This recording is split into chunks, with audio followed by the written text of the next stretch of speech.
Hi, everybody. Welcome to the Locher Room. I'm Alan Locher. Thank you for joining us this afternoon. Today, you're invited on an exclusive rendezvous with the extraordinary minds behind the new documentary feature, Oscar Wilde About America. Joining me today is the brilliant award-winning writer, director, editor, James Andrew Walsh, the incredible actors Kate Burton, who you will recognize from Grey's Anatomy, Inventing Anna, The Dropout Scandal, and a ton more, and Oscar Conlon-Morrey, who is making his screen debut as Oscar Wilde. Max Cullen, the director of operations and development for Out at the Movies and a producer on the film, will also be here to talk about the festival's pivotal role in bringing this film to life. Oscar Wilde About America is a delightful, at times fantastical, and poetic love letter to America, exploring self-liberation, love, and acceptance through the lens of the legendary playwright and humorist, Oscar Wilde. My first guest is the director. Please welcome James Andrew Walsh to the Locher Room, everybody. Hey, James. Hi, Alan. How are you? I'm well. I just figured out the locker room, Alan Locker. So maybe you should take the brilliant thing away because I just figured that out. Thank you for that. Thank you for that anyway. That was very nice. That's so funny. Well, I'm so glad to be here. I love the film. Tell me where your fascination with Oscar Wilde first began. Well, my fascination with Oscar Wilde first began, I guess it was maybe 2 years ago. We had just about started production on our last film, Jimmy and Carolyn, which was with Gregory Harrison and Mary Beth Peil, which also played it Out at the Movies. We were in the beginning of production on that. And somehow I stumbled, it was during the pandemic when all great ideas came to fruition or popped into our heads. And I remember stumbling upon something called Oscar Wilde in America, which was a website that turned me on to this whole history that I didn't know about, which was Oscar Wilde's first US tour in 1882, which was a coast to coast, I think 48 states maybe. I don't even think there were 48 states in 1982, but he covered 114 cities, I think. Anyway, In 1882, right? In 1882, Yeah. he came to America and traveled and toured the United States for a year and went everywhere from New York to California, San Francisco, coal mines and silver mines in Colorado, the Deep South, Florida, you name it. And I stumbled upon it and I became so fascinated by the idea that Oscar Wilde toured America long before he wrote anything. He was just sort of a young 26-year-old, famous for being famous, sort of, celebutant or cause celeb in London at the time, at a time when there was sort of a youth movement in London through the aestheticism movement. Anyway, when I stumbled upon this website, I just became fascinated by it. I just thought it was just the most fascinating thing. He played in several venues in Rhode Island, where I'm from, in Newport and Providence and Narragansett.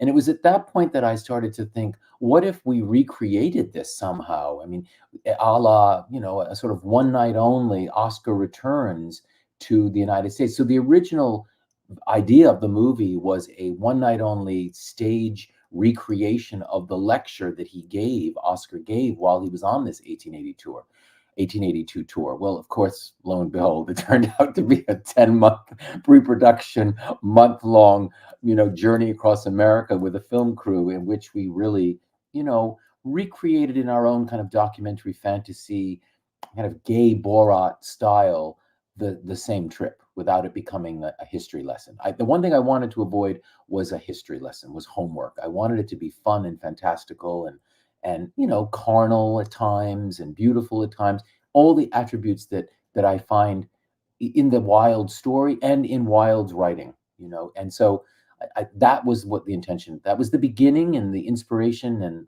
behind the film. What was there a moment where you said, you wanted to turn it into this beautiful film, to the documentary? Was it just, reading about his travels, or was there No, something? actually, it was Tracy Bennett, who is an English, very, very esteemed English theater actor, who did my first movie, The Extinction of Fireflies. I passed the idea past her. I think I took it. I talked to her about it at one point, and she said, "There's only one person who should play this character."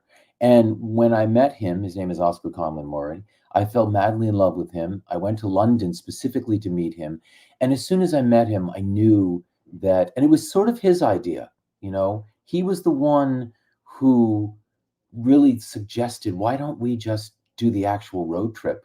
And it's a rare thing when you find a collaborator whose ideas are better than yours. No, that came out the wrong way, but that's when you meet someone like that who you don't know and their ideas are so good, and your instincts. So it was my instincts, and his idea, really. It was his idea.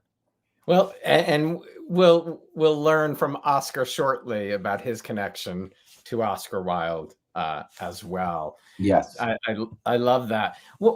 What is your process, or the process you go through when you take on a project like this and turn it into a film? I guess going to London and meeting Oscar, and then take it from there.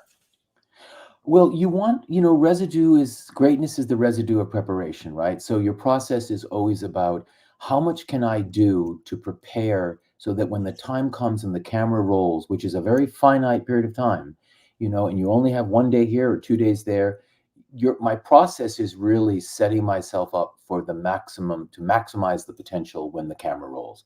And so that process is really a deliberative process, thinking through each thing, bringing in as many opinions as possible. We did 4 pre-production calls a week. I was living in Portugal at the time, in a house that we just bought there, surrounded by construction. I mean, they were tearing down half of the house, which is the old medieval part of the house, whilst I was doing this pre-production. So every day, I was there from February to May of 2023, was spent doing pre-production.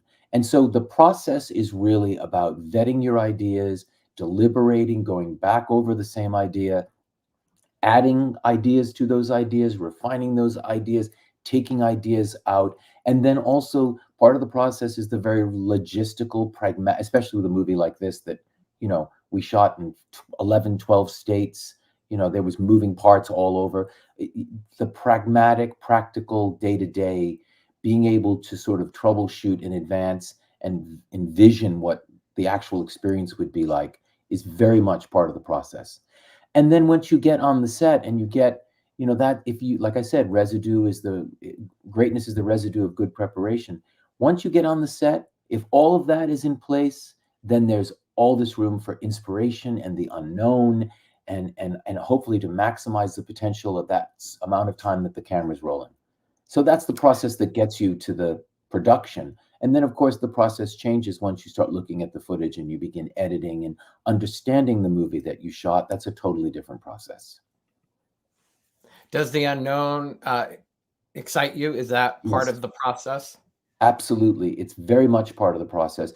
As I said, particularly since I feel confident that I've worked through all of the possible, as many as I can, problems, potential conflicts, whether it's travel or weather or getting from point A to point B, or costume or props or whatever.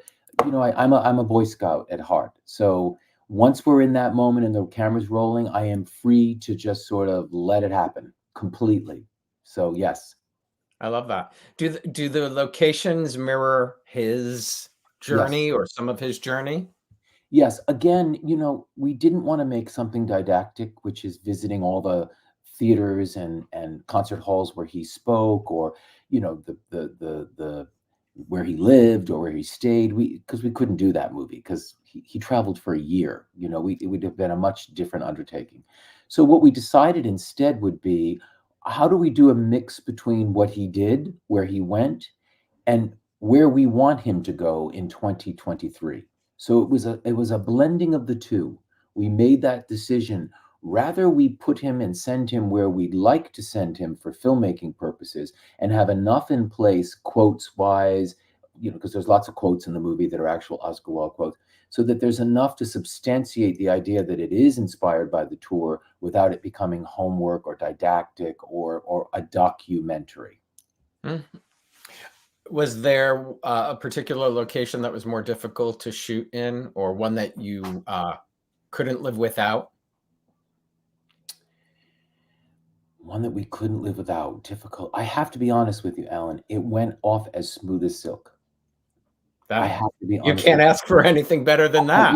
And again, greatness is the residue of preparation. I mean, everyone, I'm sure I drove everyone on the production insane with all of my pre-production calls. I mean, 4 a week. I'm in Los Angeles. I'm in Portugal. The DP is in Los Angeles. I mean, that's a 8 to 10 hour time difference, right? So I'm sure I drove everyone crazy. But locations, I'm going to say that I think the most difficult location was probably, I'm going to say it was probably New York. New York is a hard place to shoot in. It's also a hard place. It's a bit more nerve-wracking, obviously, because, and not because it's New York. I mean, I went to college in New York. I know New York well. My DP was not he lives in Palm Springs, which is the opposite of New York. So New York was definitely a lot more stress on him than it was on me. Everyone else on the team was in, our first cameraman was from New York, so everyone else knew the vibe there. Yeah, absolutely. New York was complicated because there are so many elements that when the camera rolls, because we're not a $10 million outfit, I can't clear the streets and I can't hire extras only, and I can't. So when you're filming, it is a bit nerve-wracking because you have to make sure, am I getting footage with no people in without background people whose rights I won't have? Is the sound okay? Is the sound usable because of all the noise and traffic? And also, just getting around from point A to point B.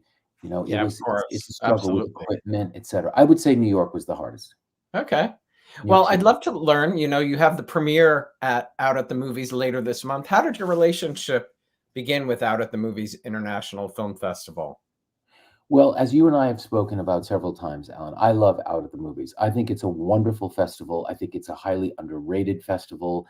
As a filmmaker, often the festivals, the focus is not so much on the films and the filmmakers. Not that I need that, level of what's the word, aggrandizement or level of attention. But I do find that the thing that I love about Out at the Movies is that the focus is on the films and the filmmakers. I like the programming. I like the people. I like the hospitality. They have all the elements in place to be, in my opinion, the preeminent LGBTQ festival in the United States. So I started out my first film, The Extinction of Fireflies, played there, I guess, 3 years ago. And then my second film, Jimmy and Carolyn, was the opening night. And along the way, I've gotten to know them. I won a few awards. And I've really gotten to know the folks who run that festival. And I think they're just super talented. There's lots of talent there. There's lots of interest, enthusiasm, and so I believe in the festival. I Yeah, believe in the that's festival awesome. and the resources that have come out of it for me. Well, Rex is watching. He said hello to both of us. Oh, hi, Rex. And Rex Felton, who runs the festival, is Yeah. fantastic. And his husband, Brad Moss, is fantastic. Yeah. They have so many wonderful volunteers. It's just a wonderful place. And Winston-Salem is a fantastic place. First of all, they have the best hot yoga studio in America. I'm just telling you that. Just filmmakers out there, if you want to take great yoga, then you need to go to that festival, because that festival is where it's at. The food is good. It's fun. It's with the North Carolina School of the Arts, which is a wonderful location with incredible screening venues. Absolutely. And you know what, Alan? Bottom line, their heart is in the right place. Max Cullen, who now is I guess he's the programmer, he runs the festival. Mm-hmm. He's so smart and such a creative, and he's involved with this. Max will be here towards the end of the show. Okay. Before we look at the trailer and bring out Kate Burton and Oscar Conlon-Morrey, Tony, who is watching, says, I know James from Theater by the Sea in Rhode Island. He was in Mary Poppins and Kinky Boots there. I know who Tony is. Yeah, no, not only was I in Mary Poppins and Kinky Boots just last year, by the way. I am from Matunic, Rhode Island. I am from Wakefield, Rhode Island, which is Matunic. I started my showbiz career, if there is such a thing, at Theater by the Sea in Matunic, Rhode Island, playing Prince Chula Longhorn in The King and I. I love it. Well, Tony always surprises me. He knows so much theater and so much. So anyway, everybody, Let's take a look. Here is Oscar Wilde About America. Do you remember what you told me the day we met? Never wear Bermuda shorts in central London. No. Be yourself. Everyone else is already taken. I never said that. Oscar said it.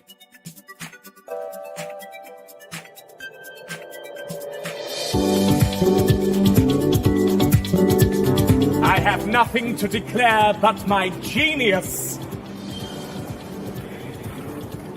Good afternoon, dear Oscar. So be yourself, be yourself.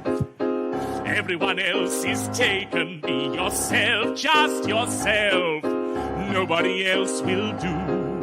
Why live a lie and deny who you're meant to be? Make the bastards turn and look. Take a leaf from Oscar's book and be... I met someone recently. He told me I may well meet someone on the water. And here we are. I think his crystal ball might require some cleaning. Is you.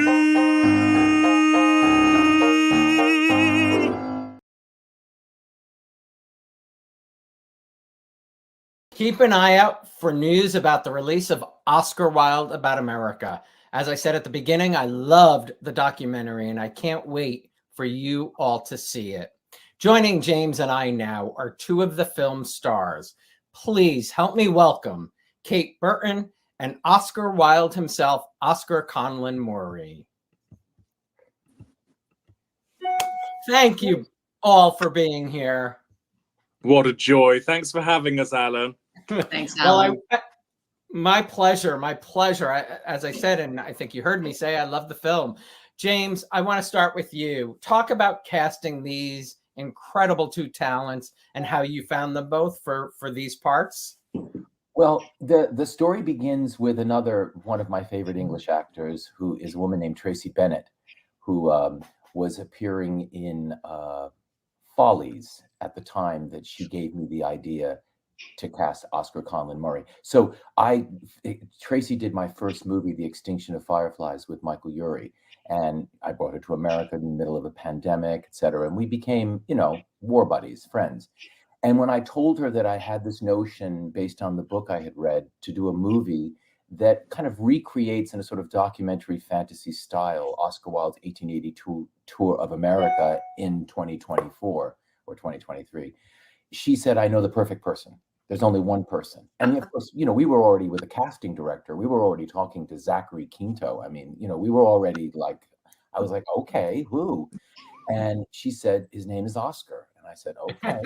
And I met Oscar and I'm going to get very emotional. I fell so madly in love with Oscar because Oscar was not only just a beautiful, talented, incredible guy, but he's also a portal in the imagination. And for me, he was a portal back to my life as a 26-year-old living in New York City in the 1980s. And as soon as I met Oscar, it became clear that not only was Oscar an actor that you want to be involved with the chops, he's also a co-creator. He's someone that you want to actually have on the production team, on the development team, in all aspects of this. Oscar is not just the actor performing the role of Oscar Wilde in the movie. He's very much involved with the development of the film, crucial decision-making all along the way. And so it's a partnership from which a tremendous friendship and creative union came out of. So thank you, Tracy Bennett, for that. Really, thank you. We're still in negotiations about the percentage of the back end, but in any don't let money get in the way of friendship. Never. Okay. But then we were talking to Michael Childers because we had this crazy idea of what if we could recreate, we wanted to recreate some of the key moments in the tour, one of which was when he sat for Napoleon Saturday and had all those very famous pictures taken. So we had this idea of let's use a contemporary celebrity photographer, sort of the tradition that continued. And Michael Childers came on board and he said, would you like me to ask if Kate Burton would be interested? And of course, I could not believe that those words came out of his mouth. And so we were on the road living out of suitcases, and Oscar basically dragging all his costumes around from New York to Los Angeles. And Oscar and I were like, well, what are we going to do with Kate? What do we do? What do we do? Because we didn't just want to, we didn't have a part, you know, we had some ideas. And there, to my point about Oscar's creative abilities, we, you know, the driving time turned into creative ideation. And we came up with, what's the best way to use this extraordinary actress in the story? And we came upon Sarah Bernhardt, which was related to De Profundis, which is which is something else we knew we wanted in the picture. And so it all just fell into place. And then we whipped up a little scene together based on our understanding of De Profundis and the last paragraph, basically, of that. And something that's in the book, which I won't give away because it's a surprise of the movie, that he and I both decided was, you know, key. And then the element of surprise, the day of the shooting, Oscar didn't really know where we were going to go with the scene. I wrote the last part of it, the last 2 lines of the scene, without showing him, so that we could get the full-on emotional reaction that we do get from Oscar, which is just extraordinary. I mean, the moment between those two is just, I think, is just extraordinary. It's so visceral and beautiful in a kind of MGM cinematic way. I mean, on a mountaintop, you know, I just love it. So that's the story. Love it. Love it. Oscar, when and how did your interest in Oscar Wilde himself begin? Well, Alan, I was born at an early age. And,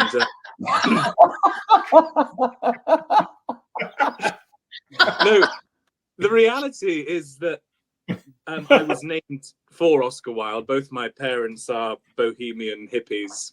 And so they fell in love. My father was a performance poet. And so he was influenced by a lot of Oscar Wilde's poetry.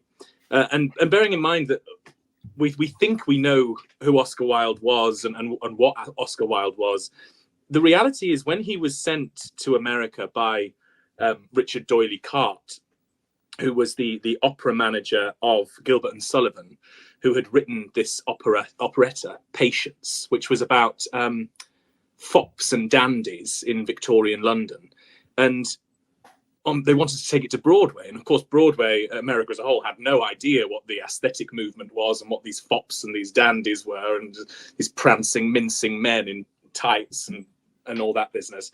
So they sent Oscar ahead and told him to do this lecture tour so that he could go to all these different states and create a buzz about this opera. And I discovered that he had not, when he was sent to America, he was famous for being famous.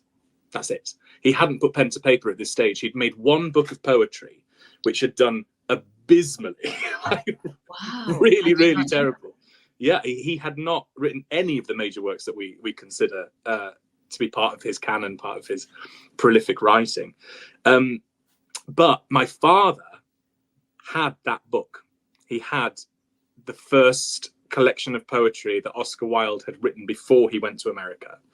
And that was one of the first books that I ever read as a kid. And I internalized Oscar into myself, not only as a kind of queer, idol father figure, but also as a creator and a creative. And he became intrinsic to my creation and what I did with my life and who I was and how I framed my identity. So he'd always been part of me, innately part of me. So and I think I may have mentioned this to Tracy Bennett at some stage. So when she contacted me and said, look, heads up, you're going to get a call from James.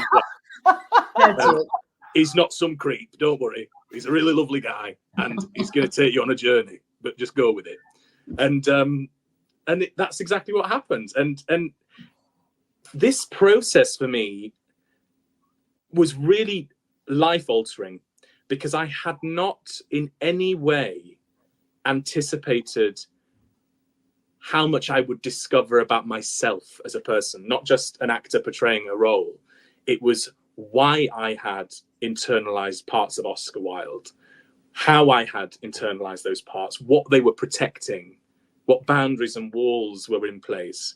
And the scene that James just referred to, which is my favorite scene in the film. You know, you're not supposed to have favorites, but it really is. It's so poignant for me, not just working with Kate, which was, you know, working with Kate Burton, but it was a moment of, and I won't give it away, but there is a moment of catharsis between myself, Oscar Conlon-Morrey, and my character of Oscar Wilde. And that changed my reality totally. It changed who I was. It was a physiological shift. And I'm just very grateful, actually, to the movie, because it really has reframed my life as a person. I mean, it's sort of mind-blowing. I mean, first of all, to be named for him. Could you have ever imagined when mom and dad told you you were named for Oscar Wilde, that someday you'd be playing him? Yes. Is the reality, because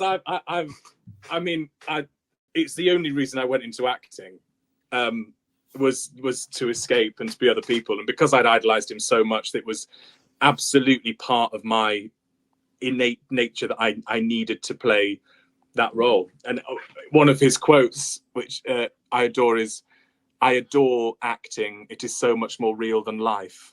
And I think this movie is really testament to that, because we take it out of reality and yet tell a story that is so truthful and so rooted in the reality of America and where America is now, that it's really very moving.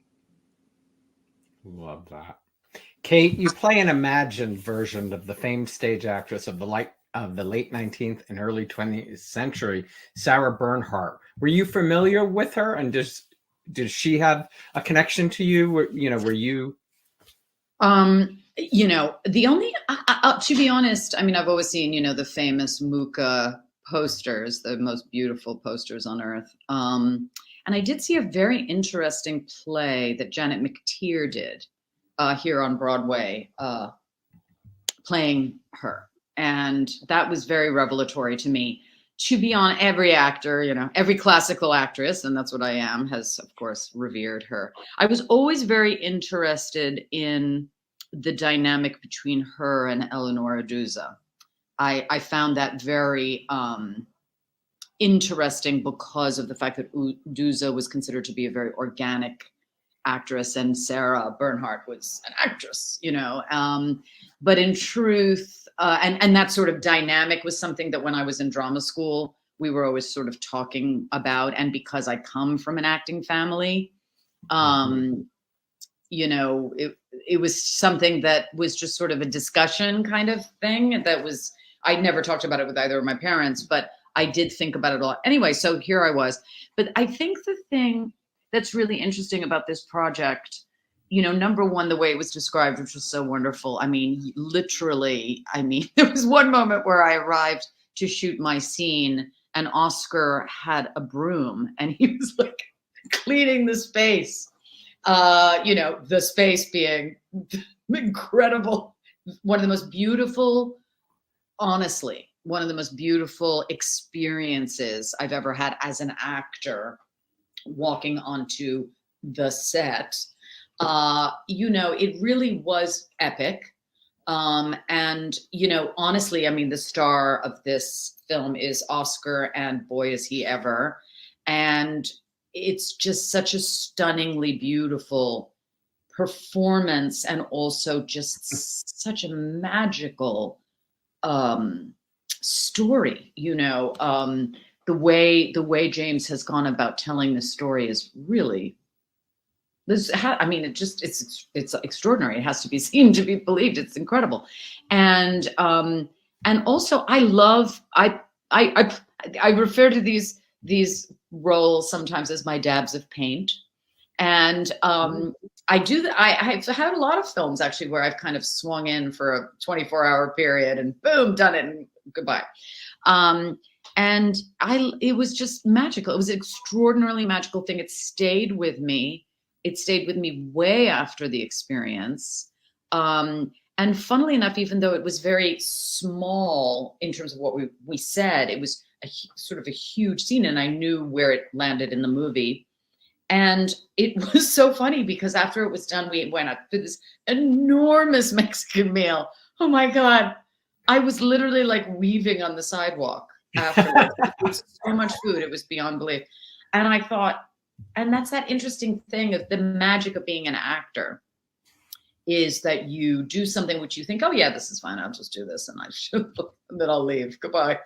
And it ended up being sort of really magical and wonderful and kind of weirdly exhausting. And so I found myself after this Mexican meal, like weaving on a street corner in Santa Fe, New Mexico. And I've spent quite a bit of time in Santa Fe over the years. And I ended up getting a massage where I literally fell dead asleep during the massage. And this woman was like, are you okay? I'm like, yeah, I'm totally fine. I played Sarah Bernhardt earlier today. I love the description. By the way. So, the you know, the magic of everything from the moment of when James called me and Michael Childers. Michael Childers is one of those magical humans that I have come across in my entire time that I've lived in Los Angeles. And he would always call me, hi, darling. You know, hi, darling, it's Michael Childers. So I'm wondering if you would come to Palm Springs and sing a few songs at a benefit. And it's like, yeah, sure. And then, you know, you show up and like all these luminaries, including like Barry Manilow. I mean, you're literally like, oh my God, me and Barry Manilow, what? You know, so he's, and he's one of those people, it's like, he calls me up and I'm like, yeah, sure. What do you want? Where do you want me? And it's sweet. I'm actually returning to New Mexico, which I'm very excited, in mid-March to shoot a television series for Netflix. And I was just like, oh, I'm so happy. I'll go back to our little spot. But, you know, my stepbrother lives there. One of my best friends lives there. You know, it was just, the whole thing was just, it was like 36 hours. And it was just utterly magical. And playing her was, you know, it was an amazing experience. I've also done a play of her where she was a character called the Lady Hamlet long ago. So I had a little taste. She and Hillary Clinton are the two alive people that I've played a few times, by the way. You know, it's funny. Real. What? I'm sorry. I was telling Alan before you both came on about the afternoon we spent together. And I was telling him how it turned out to be one of the most magical days of my life. And sometimes that happens. You know, someone shows up at 9 o'clock in the morning. I don't know you, Kate. You don't know me. You don't know any of us. But this is what artists and creative people do. The thing instantly binds you all together. And I mean, it was like I was teary-eyed when we had to say goodbye on that corner. The other thing I wanted to say, one thing, Kate, you mentioned you know, the painting imagery. I think it's very important, and most people who see movies don't know this. The length of time that an actor or an artist that you've worked with is on screen really has nothing to do with the impact that that person has on the editing, understanding, and creation of the film in post. So Kate's, I don't know how to explain that or how a viewer would understand that, but it's not about the amount of time that you see the person on screen. It's about what they brought to the film on a spiritual, psychological, emotional level, which affects the entire experience.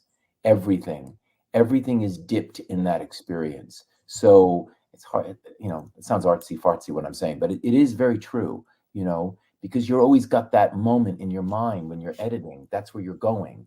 And so Kate's always there, you know, and yeah, well, it's great. From one of the things I learned, I had a wonderful theatrical literature teacher in drama school, and he said, you know, it's so important to know what is your function in the storytelling.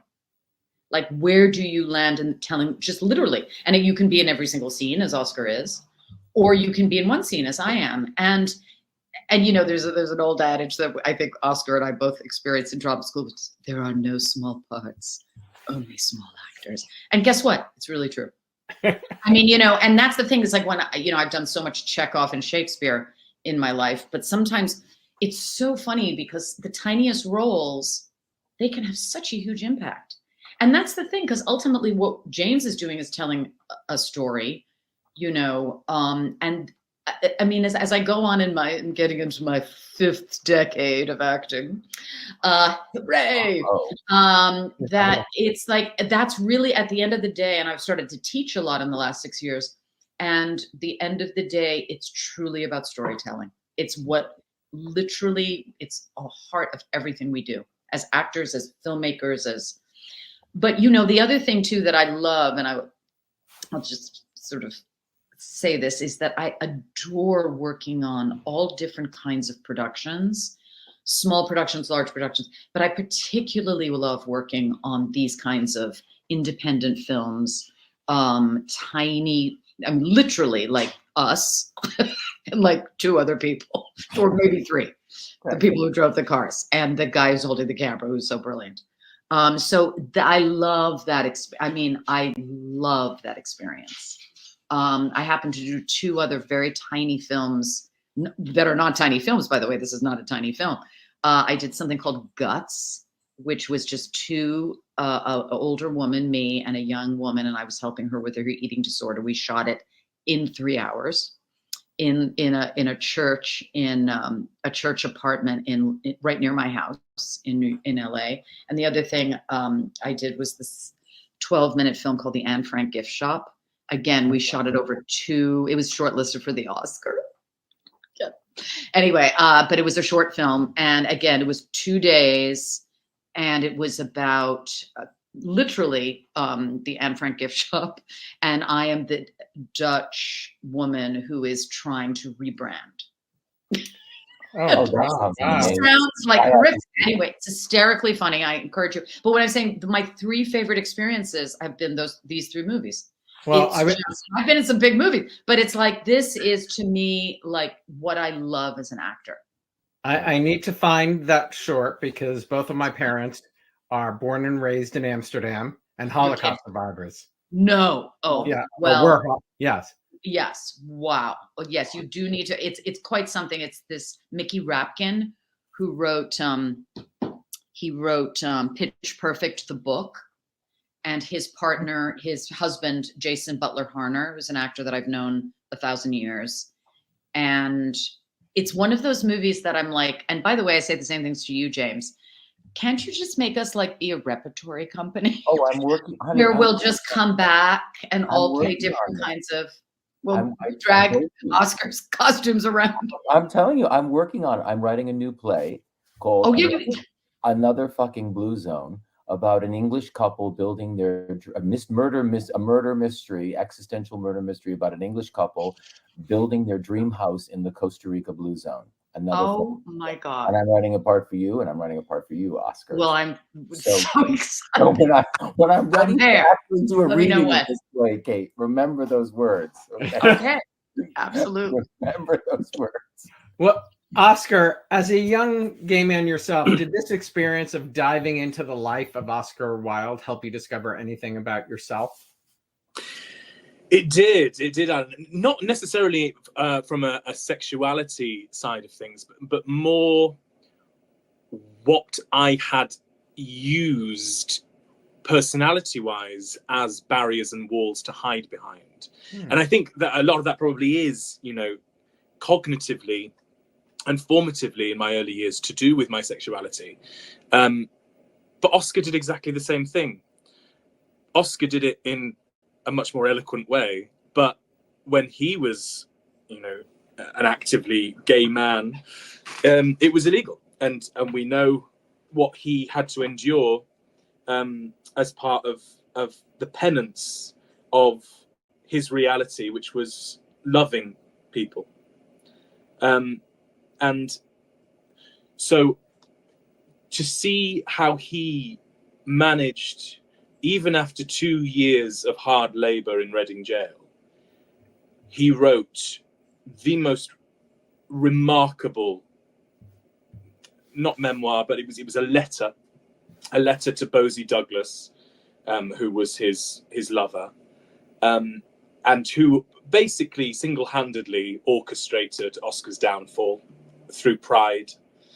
And he wrote this letter called De Profundis, and from the depths. And in it, he speaks about the love that dare not speak its name. He speaks about, men loving other men, but it's all shrouded in shame, and it's shrouded in his own detestation of himself. And what was really important to me about this film is that we were able actually to say, okay, this is where Oscar's story ended, and it's tragic, and it really is tragic, not just because of the posthumous vindication, but because he felt the shame after the fact of loving another man. And what we had in our arsenal in this movie was the fact that society has moved on so much. And what happens if you reintroduce Oscar Wilde into American society now, where yes, there's still bigotry as there is everywhere else in the world, but actually walking down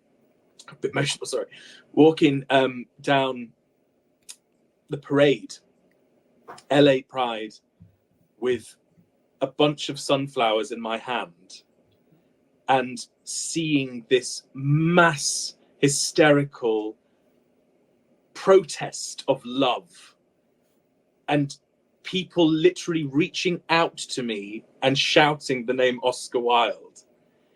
He is so intrinsic to the fabric of queer reality, and and by extension the fabric of love. And so it was such an honor, it is such an honor to be likened to him and to have had the opportunity to play this role, because it has fundamentally reframed and shifted my own pride and my own sense of love for myself. And there's a timeless Oscar Wilde quote that I think we can safely say is the inherent theme of the movie, which is, be yourself, everyone else is already taken. Beautiful, absolutely beautiful. Kate, in the film, we see Oscar searching for Sarah Bernhardt's star on the Hollywood Walk of Fame, and when he finds it, he remarks, "And now this is her legacy, to be trampled over by thousands daily. Perhaps celebrity isn't quite as immortal as we would like to believe." What are your thoughts and experiences around the rumination of the term celebrity? Well, interesting you asked that, Alan. In truth, I would say that for myself, when I teach acting, I talk about action, objective, obstacle. My obstacle was that, of course, I grew up with two of the most famous humans that had ever been actors. And also because they were the first ones who I think really experienced the madness. And I watched it. I was a kid. That was part of, I was just going to say. Yeah. So, Richard Burton and Elizabeth Taylor. I will say to you, it's so funny about the Hollywood Star. I was not actually there the day the star was unveiled, whatever, because I was with my mother in the hospital, James, in her last final moments. And when I did finally go there, I've been there once, it's on next to a pizza place, like you say, hundreds of people trampling on Sarah Bernhardt's star and going, who the hell is that? I have a photograph that I took of it with my foot that's next to the star. Anyway, it's so strange and weird. I think the whole notion of celebrity is, in the 60s was sort of a kind of intense, it's sort of like, oh my God, this is happening. These people are so crazy. Of course, now we see it, in such a different lens, through a different lens. And I just happened to finish watching The Crown's final season. And you can barely watch those scenes where Diana is being pursued. It's it's harrowing because of course you know what's going to happen. So the notion of that is very intense. But I will say one of the things, and I was mentioning this to James, I think the other day, is that I was working some of my old students at USC in Los Angeles just did the importance of being earnest. I will say that I worked with Lady Bracknell, who is an Asian man, who is one of my most favorite students. I love him so much. I worked on Lady Bracknell from start to finish with him one afternoon. And, it's just like when you're working on Shakespeare or Chekhov, you just go, oh my God. Oh my God. Like, I knew how great she is. I know it is a character that I'm born to play. I know that it is, one of the greatest roles ever written for a woman by this amazing man, Oscar Wilde.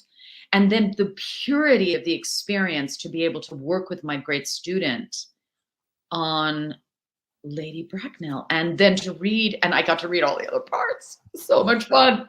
Cecily, Gwendolyn, Jack, Algernon. And I just was like, my God, isn't it amazing with these amazing plays? I mean, it's totally one of the top 10 plays of all time.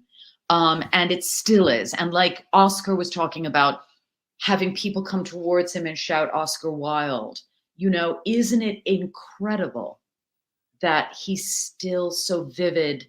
He's our contemporary, it's so fantastic. And in terms of the celebrity aspect of it, going to your question, how extraordinary that here he was a gay man. And it was so obviously incredibly hard in that time for him to live his life. Mm-hmm.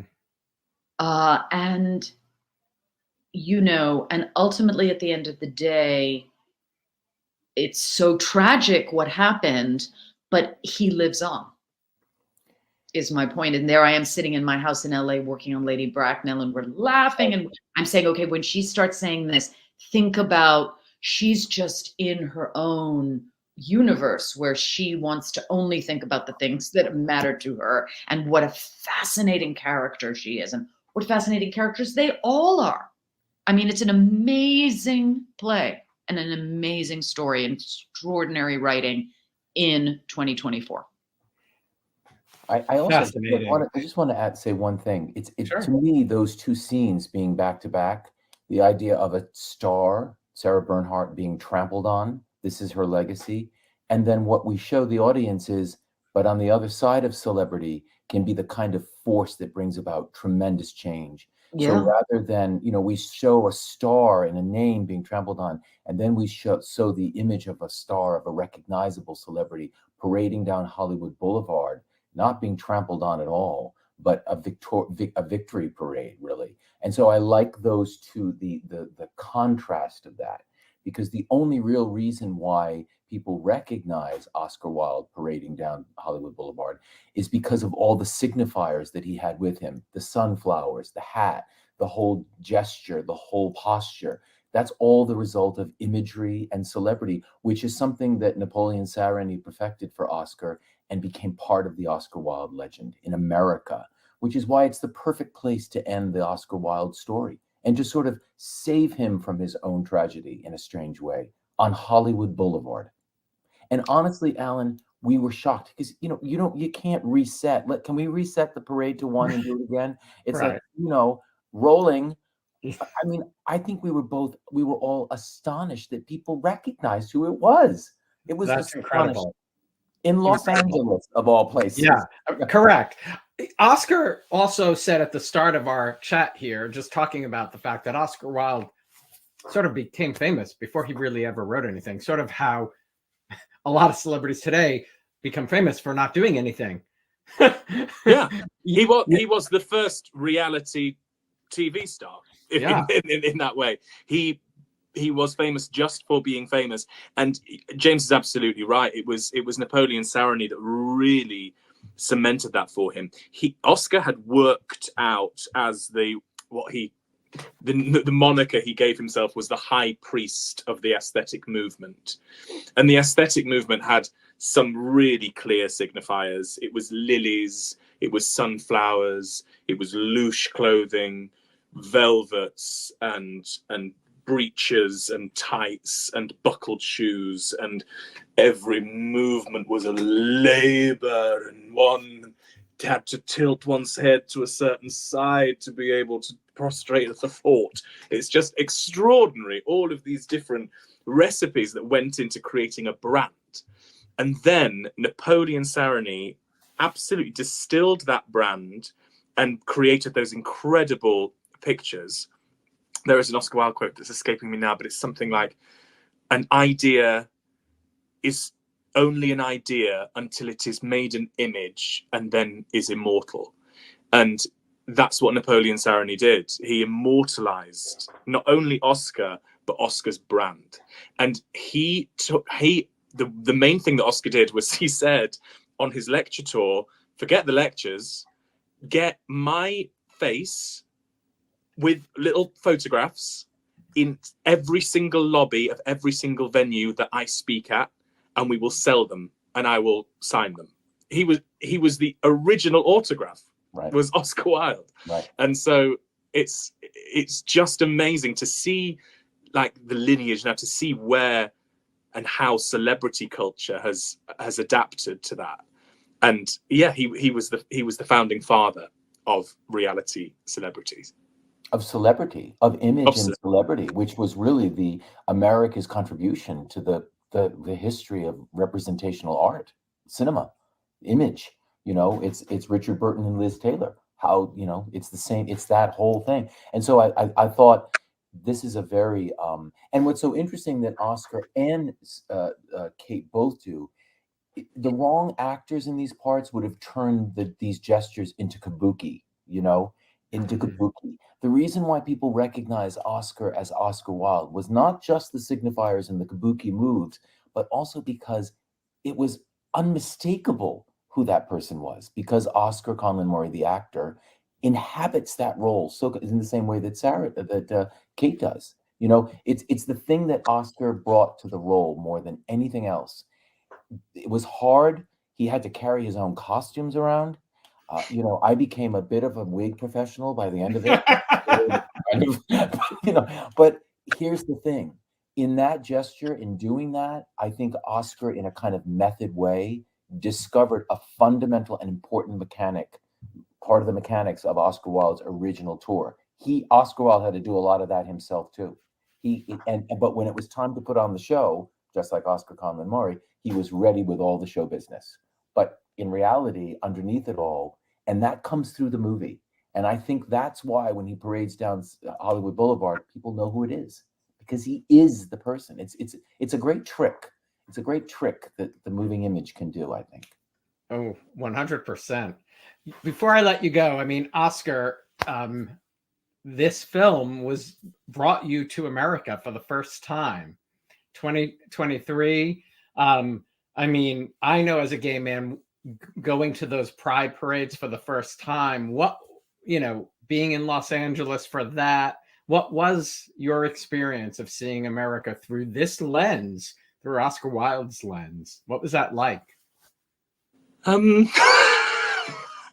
Honestly, it was, I can't give you a detailed answer, Alan, because it's such a fever dream that this 3.5 weeks actually happened, and that I was sitting with a Navajo Native American tribe, and then 3 hours later was hovering over the edge of the Grand Canyon, and then 2 hours after that I was on top of a mountain with Kate Burton, who I've idolized for years, and then like a day prior to that I was jumping into a pool full of gay bears in Palm Springs.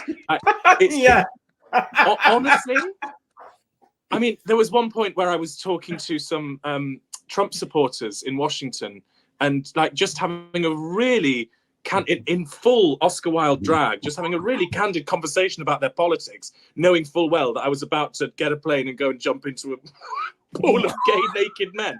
And it was just, it became this outer body experience that what I can't tell you, Alan, is what America is like for me, because what I have experienced are such extremes that I don't know the answer. And I very much look forward to coming back to the country when I can experience it through my own eyes and not Oscar's. But yeah, it was extraordinary. And what I will say is, as an outsider, as an alien in your beautiful country, every state is its own island. I could not believe, and it's as simple as a border, and you cross that, and you know these states go for kilometers and kilometers, but it's one tiny centimeter stretch of border, and you cross it, and you are in a different planet. Yes. And I found that going into Tennessee. And we went to the Dolly Parton rodeo. The Stampede. The Stampede. The Stampede. We went to the Dolly Parton Stampede. We stayed in a motel. James and I basically topped and tailed. It was just extraordinary. It was extraordinary. So yeah, I adored it. It was harrowing. It was, friendship making. It was impactful. It was physiologically shifting. It was psychologically painful and moving and beautiful beyond compare. It has been the pleasure of my life to have a creative influence over this movie. And yeah, it has changed me forever. And I just look forward now to actually enjoying the fruits of that labor and being able to go to the States and meet it as me. Well, I look forward to that. Come back. Absolutely. Thank you all three for being here. Enjoy the premiere on February 24th in Winston-Salem. I hope that is a big success. And I can't think of a better way to end than on this image. Oh yeah, there we go. And McDonald's. Notice I got the McDonald's in the frame. I know, it's making me hungry. Thank you all so much. That's a great image. Thank you, Alan. Thank you for having us, Alan. Joining me now is Max Cullen, who will tell us all about Out at the Movies' pivotal role in bringing this film to life and bringing the film to Winston-Salem. Please welcome to the Locher Room, Max Cullen. Hey, Max. Hello. Hi. How's it going?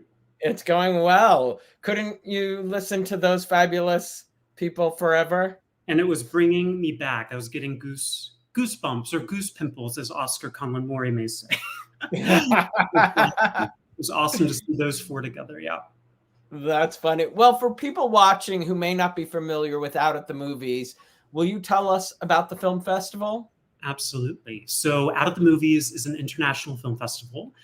We're a 501c3 nonprofit organization, and we're based here in Winston-Salem, North Carolina, which is kind of starting on the edge of Western North Carolina, kind of close to Asheville, for those who are maybe somewhere else other than here. And we are firmly committed to platforming and sharing the best of LGBTQ+ cinema from around the world, and building our community, a stronger community in the process of that. So we were founded back in 2004, actually, as a screening series founded by Rex Welton, and who is still in the organization, stronger than ever, as our executive director, and some other folks. And that ran for 10 years. And then they took it to the next level and had the inaugural film festival in 2014. So that is the core of who we are. We have additional initiatives that give direct support to emerging artists through grants. And actually last year we launched an original documentary film creation initiative in collaboration with Wake Forest University. So we have those other things kind of complementing it, but at our core, we are a place to showcase LGBTQ cinema. That's awesome. And you had previously spent 4 years on the board before joining the festival as the Director of Operations and Development. You are their first year-round staffer. How did you first get involved with the festival, and tell us about the new role? Yeah, so about 4 years ago, I was working with a commercial film agency here in Winston, and we did some promotional kind of pro bono marketing support. I think it was for the festival promo reel, like the sizzle reel, highlight reel. And so I worked with Rex on that. We went to lunch after that kind of, was wrapped, and we were just talking, and he invited me onto the board of directors. I joined that year, and the following year I ran for and stepped into the role of president of the board, and served in that role for 2.5 terms, I guess, until like 5 months ago when I stepped into that this staff position. But I think, well, personally, this is the time of my life. I'm very excited to keep staying on the ground with this organization, but in a different capacity that's really task and goal oriented, in a different way than serving on the board. But it's exciting for the organization, because for any small nonprofit to be at a place where not only are you blessed because of your business sponsors and your individual donors, you're blessed to have the finances to bring in your first staff person. But more than that, you're in a bandwidth place where you have so much going on, and there's so much potential, at grasp, that you need someone year round. That's an exciting place to be at as an organization. So, but yeah, personally, I'm just thrilled and grateful to be in the role. That's great. This is the festival's first time producing a film, correct? Yes. So what was it about Oscar Wilde About America that made you and the team want to come on board as a producer? As an organization, we are committed to celebrating LGBTQ plus joy, or queer joy, through film. And to boil it all down for you, and we just immediately recognized that this project aligned with that through and through. Oscar Wilde is formative to our community's history, and he lived, although he couldn't always say it, for most of his life, he couldn't really say it out loud, but he lived that queer joy in his life and in his work. And it ultimately, he was ruined for that lived experience of his. So long story short, this film is just in such alignment with our values as a film festival. And, down the line, our organization deliberated and ultimately decided to help fund a share of the film, which, as you said, this is our first time doing that. So it took a lot of conversation, but by that point, the film had wrapped production. And because we had been so intimately involved, which we'll talk about, it was just clear the commercial viability of this film, and this, the success we all as an organization were confident it will have. So yeah, that's kind of how it came to be. I love that. Tell me about bringing the film on location to the 2023 Key West party in Winston-Salem. Yeah, so Key West in Winston-Salem is the name of our annual summer gala fundraiser, and it's our biggest money-making event of the year, and helps fuel our operations and our community service and film platforming.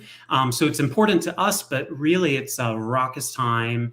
It's Key West themed. So we, over the years, we brought up performers, drag queens from Key West. Sushi was there again last year at this party, famous drag queen of and from Key West.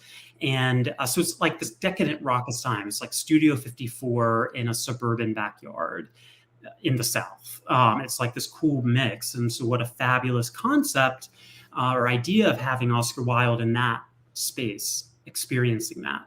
It's a lot of fun on film, for sure.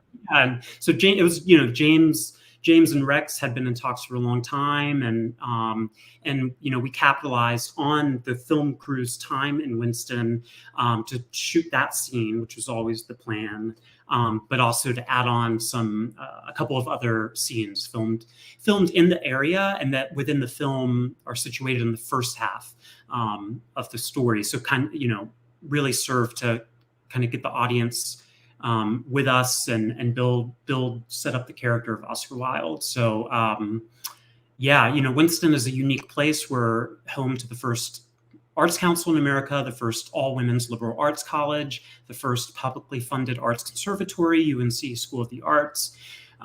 We have this at least 200-year commitment, well, certainly the past 70-year commitment to putting our money where our mouth is in terms of supporting the arts. And so to have this Oscar Conlon-Morrey portraying this prolific artist or inhabiting Oscar Wilde in Winston is very special and very apt, I think.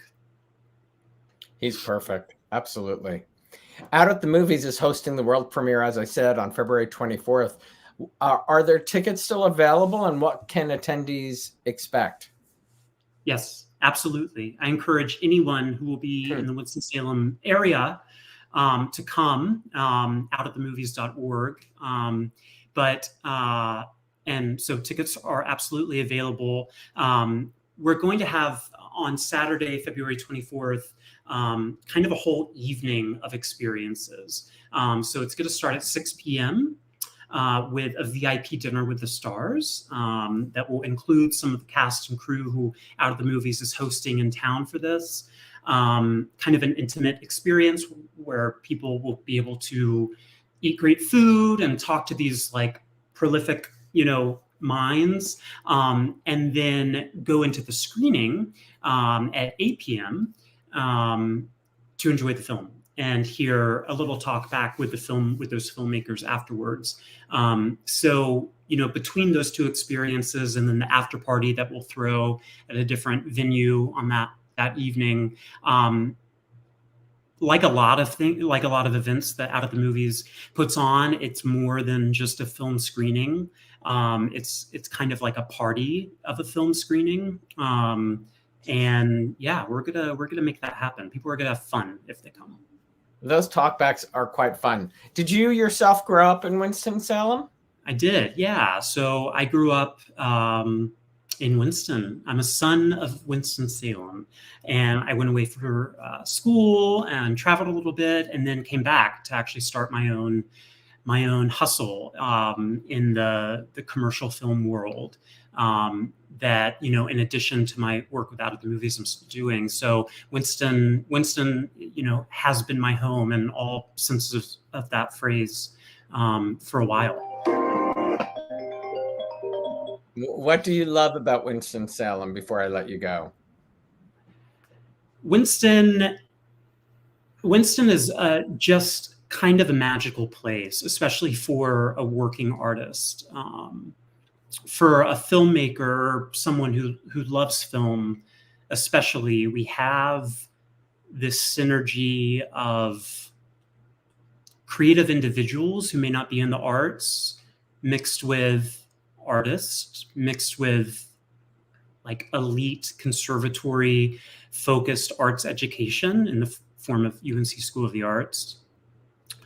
And those things kind of fuel each other. So it creates, in terms of a place to live or just a place to be, it creates, kind of a magical vibe. And it definitely creates a feasible space to be a working artist in as well.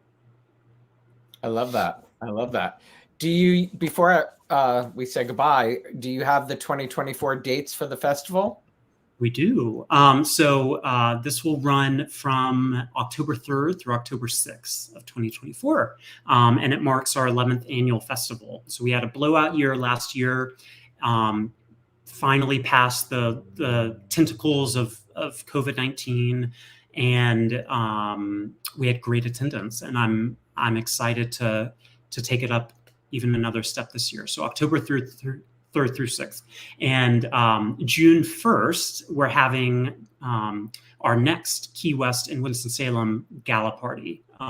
So yeah, for both of those events, as well as the premiere on the 24th of this month, for all three of those things, just go to outatthemovies.org. You'll find it easily right there, information for all three of those things. And those links are up on the YouTube page down below.